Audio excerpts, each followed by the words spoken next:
नमस्कार दोस्तों, मेरा नाम है शिवानी जैन और आप सभी का स्वागत है द स्टडी कैफे कंसेप्ट से कट ऑफ में। कैसे आप सभी लोग फटाफट से ऑनलाइन आ जाइए और अपन क्वेश्चन आंसर्स की प्रक्रिया चालू करते हैं। जल्दी से ऑनलाइन आ जाइए। Good evening everybody, good evening. आज हम लोग साइंस से, सामान्य ज्ञान से, जनरल अवेयरनेस से संबंधित क्वेश्चंस करने वाले हैं। मेक श्योर इस वीडियो को ज़्यादा से ज़्यादा लाइक कीजिए, शेयर कीजिए अपने दोस्तों के साथ में, भाई बहनों के साथ में, व्हाट्सएप के द्वारा, फेसबुक के द्वारा। स्टडी कैफ़े को ज़रूर टैग कीजिएगा। साथ ही साथ सब्सक्राइब कीजिए the study cafe YouTube channel को। चलिए स्टार्ट करते हैं पहले क्वेश्चन के साथ में। A bird sitting on a live wire does not get electroconducted because एक जीवित तार पर बैठे पक्षी को बिजली का झटका नहीं लगता क्योंकि no current flows through it, इससे कोई करंट प्रवाहित नहीं होता। B, बर्ड इज लाइट, पक्षी हल्का है। C, bird has no resistance, पक्षी का कोई प्रतिरोध नहीं है। D, bird has high resistance, पक्षी का उच्च प्रतिरोध है। जल्दी से आंसर बताइए, क्या आंसर होगा? फटाफट से आंसर बता दीजिए कि एक जीवित तार पर बैठे पक्षी को झटका क्यों नहीं लगता या बिजली क्यों नहीं लगती। बिल्कुल सही, बिल्कुल सही, बहुत बढ़िया, बहुत बढ़िया, बहुत अच्छी बात है। जल्दी से आंसर दीजिए, क्या आंसर होगा? बिल्कुल सही, no current flows through it, इससे कोई करंट प्रवाहित नहीं होता। ऑप्शन नंबर ए बिल्कुल सही जवाब है। No current flows through it, इससे कोई करंट प्रवाहित नहीं होता। The bird does not get electroconducted because no current flows through it as there is no complete path for current to flow from the live wire. ऐसा क्यों होता है? क्योंकि वहां पर एक पथ, कोई भी पथ नहीं है जहां से करंट प्रवाहित हो पाए, इसलिए वहां से करंट प्रवाहित नहीं होने के कारण बिजली का झटका नहीं लगता है पक्षी को, इसलिए ए ऑप्शन सही जवाब है। चलो नेक्स्ट क्वेश्चन करते हैं। Apparent brightness of diamond is due to, हीरे की स्पष्ट चमक का क्या कारण होता है? Option number A reflection of light, प्रकाश का परावर्तन। Option number B refraction of light, प्रकाश का अपवर्तन। Option number C total internal reflection, कुल आंतरिक परावर्तन। Option number D scattering of light, प्रकाश का बिखराव। जल्दी से जवाब दो भाई, क्यों हीरा इतना चमकता है? हीरे की चमक का क्या कारण है? बिल्कुल सही, बिल्कुल सही, option number C total internal reflection, जिसे कुल आंतरिक प्रतिबिंब या कुल आंतरिक परावर्तन के नाम से भी जानते हैं। टोटल इंटरनल रिफ्लेक्शन TIR पर बेस्ड है। हमने पहले भी ये क्वेश्चन करा है एंडोस्कोपी पे, वो भी TIR पे बेस्ड थी, ये भी TIR पर टोटल इंटरनल रिफ्लेक्शन पर बेस्ड है। बिल्कुल सही, सी ऑप्शन सही जवाब है। चलो नेक्स्ट क्वेश्चन पर चलते हैं। The aviation fuel used in jet engine is, jet engine में इस्तेमाल होने वाला विमानन ईंधन है। Option number A coal gas, कोयला gas. Option number B refined kerosene, परिष्कृत मिट्टी का तेल। Option number C petrol. Option number D diesel. जल्दी जल्दी बताओ भाई, क्या आंसर होगा? पेट्रोल डीजल तो बिल्कुल भी नहीं, नहीं नहीं नहीं, बिल्कुल सही, B refined kerosene, B option refined kerosene is right answer. बिल्कुल सही। जो जेट फ्यूल होता है ना, वो क्लियर स्ट्रॉ कलर फ्यूल होता है, based on either an refined unleaded kerosene और नेफ्था कैरोसिन ब्लेंड। क्योंकि हमें क्या चाहिए? हायर परफॉर्मेंस चाहिए, हायर क्वालिटी का फ्यूल चाहिए, इसलिए हम क्या यूज करते हैं भाई? कैरोसिन यूज करते हैं, रिफाइंड कैरोसिन सही जवाब है। ठीक है, बी ऑप्शन रिफाइंड कैरोसिन सही जवाब था। चलो नेक्स्ट क्वेश्चन पर चलते हैं। नेक्स्ट क्वेश्चन देखिएगा। The inert gas produced in the nuclear fusion processes, परमाणु संलयन प्रक्रिया में उत्पन्न होने वाली अक्रिय गैस है। Option number A helium, option number B argon, option number C neon, option number D krypton. जल्दी से बताओ, बहुत ही इजी क्वेश्चन है, हम लोग बहुत बार ये क्वेश्चन कर चुके हैं। जल्दी से बता दीजिए क्या बनते हैं, कुछ याद आ रहा है? अल्फा पार्टिकल्स, बीटा पार्टिकल्स और उनसे जुड़ी हुई चीजें, कौन से कण होते हैं वो? थोड़ा सा दिमाग लगाइए, थोड़ा सा स्ट्रेस डालिए, हो जाएगा हो जाएगा। जल्दी से क्वेश्चन बताओ, क्या आंसर होगा? बिल्कुल सही, बिल्कुल सही, option number A helium is right answer. Helium बिल्कुल सही जवाब है। Option number A, helium is right answer. The primary source of solar energy and similar sized star is the fusion of hydrogen to form helium. ये याद आ रहा है क्या भाई? द्विधनावेशित हीलियम कण अल्फा पार्टिकल्स, याद आ रहा है ना? चलो नेक्स्ट क्वेश्चन पर चलते हैं. नेक्स्ट क्वेश्चन देखो, which of the following is referred to as breathing molecule. निम्नलिखित में से किसे श्वास अणु कहा जाता है? A chlorophyll, B myoglobin, C nitrogenase, D haemoglobin. बिल्कुल सही, D haemoglobin is right answer.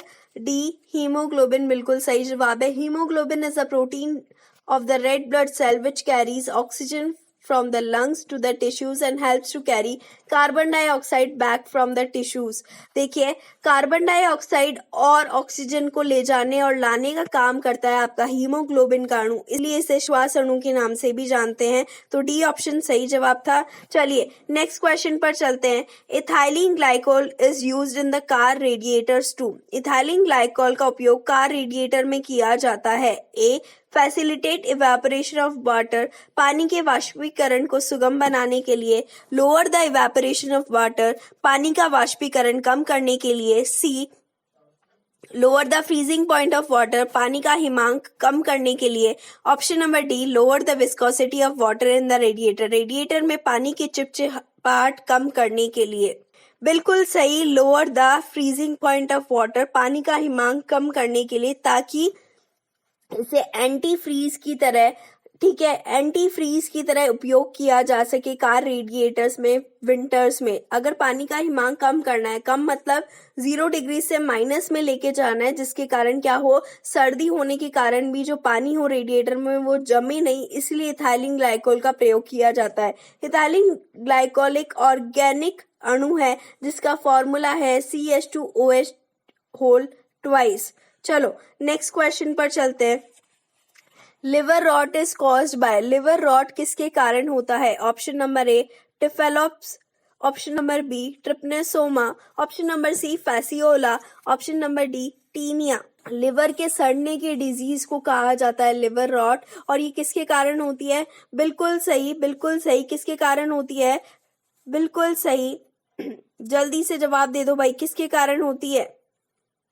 बिल्कुल फैसियोला के कारण. इसको कहा जाता है लिवर फ्लूक. फैसियोला हिपैटिका भी कहा जाता है. हिपैटिका क्योंकि ये क्या है, हेपेटिक सेल कहाँ पाए जाते हैं? लिवर में, यकृत में आपके पाए जाते हैं, इसलिए इसको लिवर फ्लूक फैसियोला हिपैटिका के नाम से भी जाना जाता है और फैसियोला गाइगेंटिका के नाम से भी जाना जाता है. इसमें क्या किया जाता है भाई? This disease is a plant born and is classified as neglected tropical disease. It affects human but it's main host is ruminant such as cattle and sheep. ज्यादातर ये कहाँ पर होती है भाई? ज्यादातर ये जो भी घास चढ़ने वाले जीव होते हैं, घास चढ़ने वाले जानवर होते हैं, उनमें ज्यादातर ये होती है.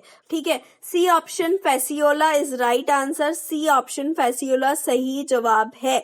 लिवर फ्लूक फैसियोला हिपैटिका के नाम से भी जाना जाता है और साथ ही साथ फैसियोला गाइगेंटिका के नाम से भी जाना जाता है, और ज्यादातर ये चढ़ने वाले जीव जंतुओं में पाया जाता है, जैसे कैटल, शीप, इन सब में.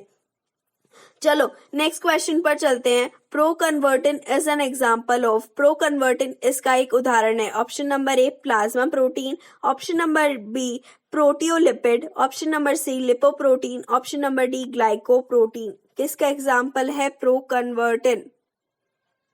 बहुत ही इजी है. प्रोकन्वर्टिन किसका एग्जाम्पल है? बिल्कुल सही, बहुत सही, बिल्कुल सही, प्लाज्मा प्रोटीन का एग्जाम्पल है.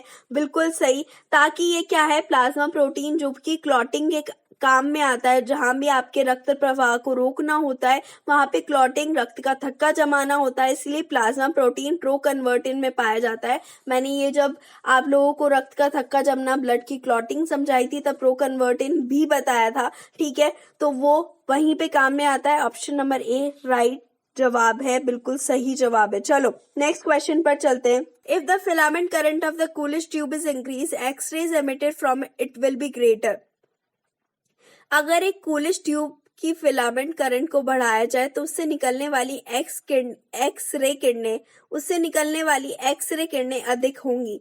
ए वेलोसिटी वेग, बी पेनिट्रेशन, सी एनर्जी, डी इंटेंसिटी तीव्रता। एक फिलामेंट की हम जब करंट बढ़ा देते हैं, फिलामेंट के करंट को बढ़ा दिया जाता है कूलिश ट्यूब की, तो उसकी क्या बढ़ सकती है? बिल्कुल सही, उसकी इंटेंसिटी बढ़ सकती है। बिल्कुल सही, उसकी इंटेंसिटी बढ़ जाएगी। डी ऑप्शन, इंटेंसिटी तीव्रता बिल्कुल सही जवाब है, ताकि वो ज्यादा एक्स किरणें प्रोड्यूस करने लग जाएगी। जब कोई चीज ज्यादा किरणें प्रोड्यूस करने लग जाए या ज्यादा किरणें प्रवाहित करने लग जाए, तो मतलब उसकी तीव्रता या इंटेंसिटी बढ़ रही है। चलो नेक्स्ट क्वेश्चन पर चलते हैं। नेक्स्ट क्वेश्चन देखिएगा। The idea of stationery orbit of electrons in an atom was first introduced by. एक परमाणु में इलेक्ट्रॉनों की स्थिर कक्षा का विचार सबसे पहले किसके द्वारा प्रस्तुत किया गया था? ए बोहर, बी थॉमसन, सी सोमरफील्ड, डी रदरफोर्ड।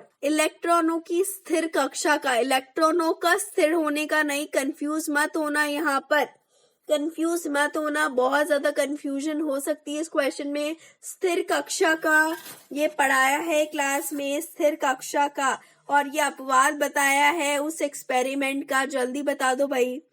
बिल्कुल सही, बिल्कुल सही, Bohr. Bohr is right answer, option A Bohr is right answer. तो नील्स बोहर ने बोहर ऑर्बिटल और बोहर मॉडल के बारे में बताया था, जिसमें उन्होंने स्थिर कक्ष का वर्णन किया था। स्थिर कक्ष के बारे में सबसे पहले उन्होंने ही बताया था, और ये उनके पूरे मॉडल की चीज थी कि उन्होंने स्थिर कक्ष के बारे में बताया था।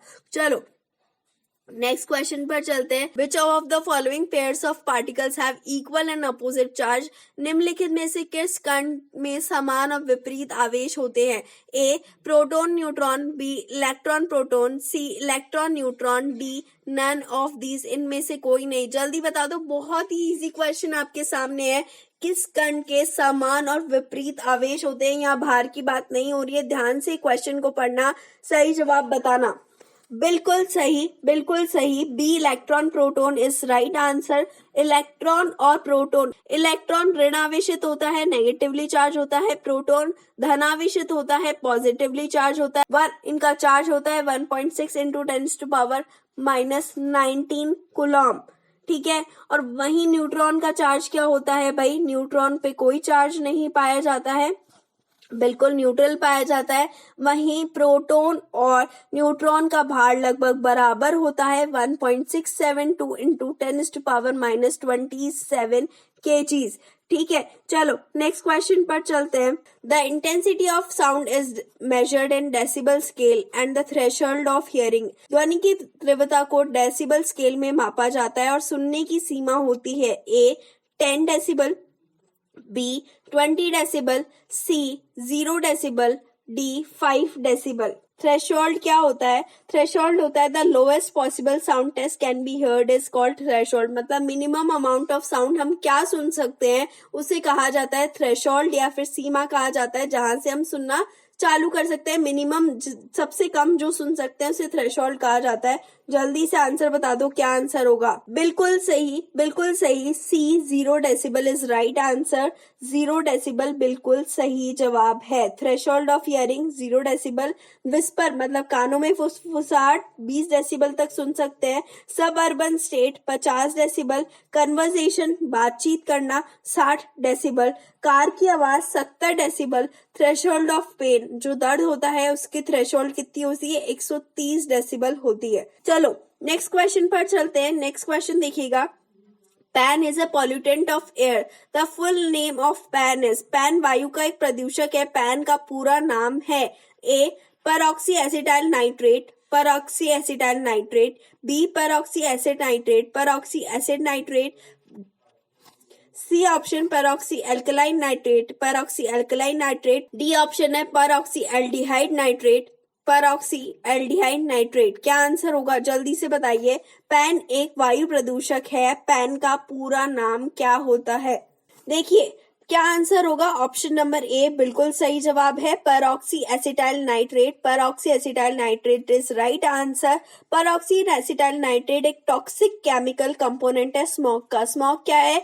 फॉग और स्मोक का मिश्रण है स्मॉग, ठीक है। और ये सामान्य गैस प्रेशर पर, सामान्य दाब पर, सामान्य तापमान पर रह सकता है। इसका केमिकल फॉर्मूला है C2H3O5N।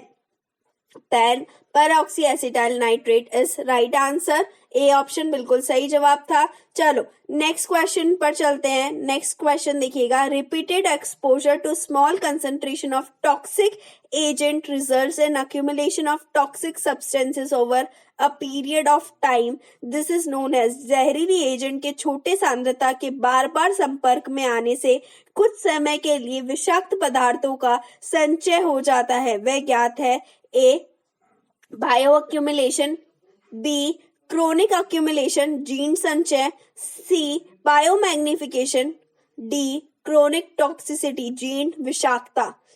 जल्दी से बताइए। बिल्कुल सही, बायोमैग्निफिकेशन। बायोमैग्निफिकेशन सही जवाब है। Biomagnification is right answer. Biomagnification means the increase of contamination substances और toxic chemicals that take place in food chains. जो भी फूड चेन्स होती है, जो भी हमारी खाद्य श्रृंखला है, उसके अंदर अगर बार बार विषाक्त पदार्थों के संपर्क में आने से वहां पर क्या हो जाए, विषाक्तता उत्पन्न होने लग जाए, उसको कहा जाता है बायोमैग्निफिकेशन।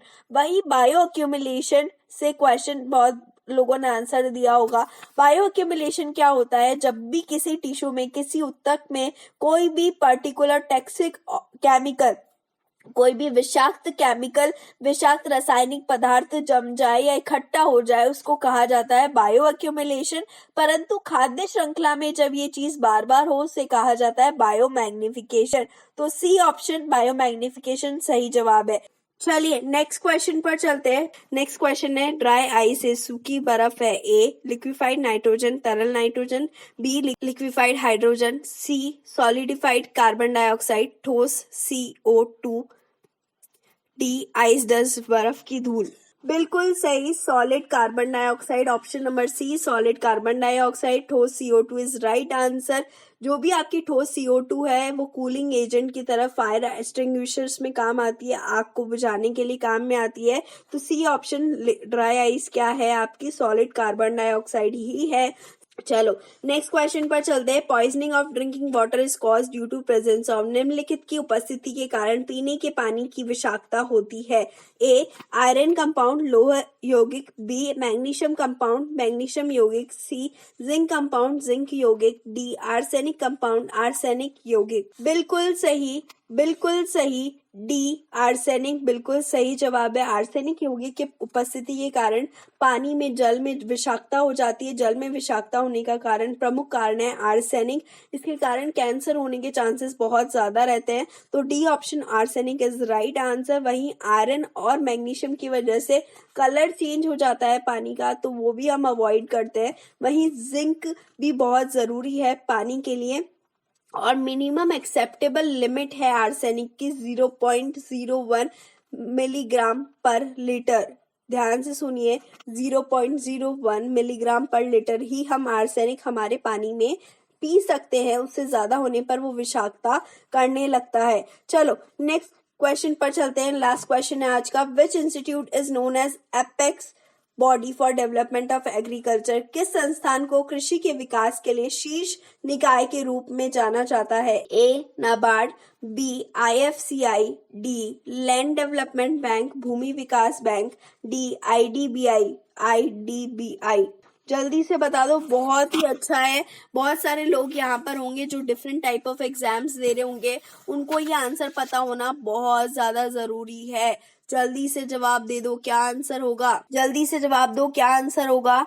ए नाबार्ड बिल्कुल सही, A NABARD is right answer. NABARD की फुल फॉर्म है national bank for agriculture and rural development bank, and it is an apex institution for development of agriculture India. ये सर्वश्रेष्ठ निकाय, शीर्ष निकाय के रूप में जाना जाता है। जहां भी विकास की बात आती है, एग्रीकल्चर से संबंधित, कृषि से संबंधित, वहां पर इसे शीर्ष निकाय के रूप में जाना जाता है। वहीं IFCI क्या है, इंडस्ट्रियल फाइनेंस कॉर्पोरेशन है। It provides medium and long term finance to industry. यहाँ पर क्या है, इंडस्ट्रीज को, जितनी भी यहाँ पर कंपनियां हैं और इंडस्ट्रीज है, उनके लिए IFCI है। लैंड डेवलपमेंट बैंक भूमि विकास बैंक है, वो इन्वेस्टमेंट पर्पस के लिए है। जहाँ पे भी आपको इन्वेस्टमेंट करना है या डिपॉजिट करना है, बिजनेस लोन चाहिए, उसके लिए भूमि विकास बैंक है। वहीं IDBI बैंक क्या है, करंट बैंक और फार्मर्स को लोन देने के लिए एग्रीकल्चर लोन्स ऑफ फार्मर्स के लिए प्रोवाइड करता है और एक प्रकार का सेविंग और करंट बैंक अकाउंट है। ठीक है, तो भाई आपका आंसर था ए, नाबार्ड। ठीक है, याद रखिएगा। मेक श्योर आप लाइक करें इस वीडियो को, शेयर करें अपने दोस्तों के साथ में, भाई बहनों के साथ में, जिन लोगों को भी जनरल साइंस पढ़नी है उन सभी के साथ में। Like, share and subscribe. Stay home, stay safe, take care.